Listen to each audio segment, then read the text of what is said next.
ஸ்வேதா அழகாக புடவை கட்டிட்டு வராங்க. அதை பார்த்துட்டு சூர்யா பயங்கரமாக வர்ணிக்கிறாரு. இதை தாங்க முடியாத மகா பார்த்தீங்கன்னா அவங்க மேலே காஃபியை கொட்டிடுறாங்க. அதனால சூர்யா பிடிச்சி அவங்க எதிர்க்கே திட்டிடுறாங்க. ரொம்ப அசிங்கமாக போயிடுதுன்னு சொல்லிட்டு அழுதுகிட்டே வந்து உட்காந்துடுறாங்க. நான் வீட்டுக்கு கிளம்பி போகிறேன்னு சொல்லிட்டு போயிடுறாங்க. சித்ராதேவிக்கு பார்த்தீங்கன்னா சந்தேகம் வருது. எதுக்கு மகா ஆஃபீஸ் போகிறா திடீர்னு?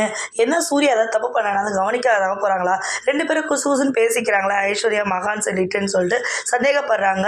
கௌதம போயிட்டு என்ன நடக்குதுன்னு அங்கே பாரு, யார் வரா போகிறான்னு சொல்லிட்டு இந்த மாதிரி நடந்த விஷயங்கள் எல்லாத்தையுமே வந்து சித்ராதேவி கிட்ட சொல்கிறாங்க. சித்ராதேவி கண்டுபிடிச்சிடுறாங்க.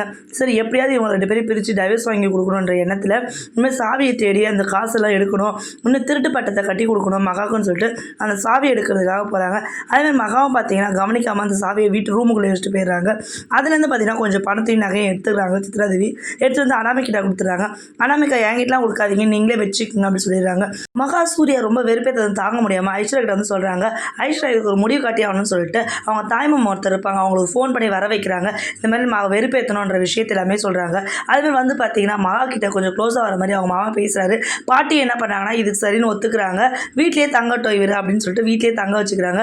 ரொம்ப பார்த்தீங்கன்னா மகா கிட்ட வலிகிற மாதிரி இருக்குது. இதை தாங்கிக்க முடியாது சூர்யா பார்த்தீங்கன்னா மகா கிட்ட எரிஞ்செறிஞ்சு விழுறாரு. மகா கிட்ட தான் நல்ல சான்ஸ் சொல்லிட்டு பயங்கரமாக வெறுப்பேற்றுறாங்க. ராஜலட்சுமி பணம் கொடுத்தரலாமா, அந்த பணத்தை எடுத்துட்டு வா மகா அப்படின்னு சொல்லிட்டு சொல்கிறாங்க. போய் பணத்தை போய் பீரோக்குள்ளே தேடுறாங்க. பார்த்தீங்கன்னா பணத்தில் எதுவுமே காணாமல் போயிருக்கும். மகா பயங்கரமாக அழுகுறாங்க. பணத்தை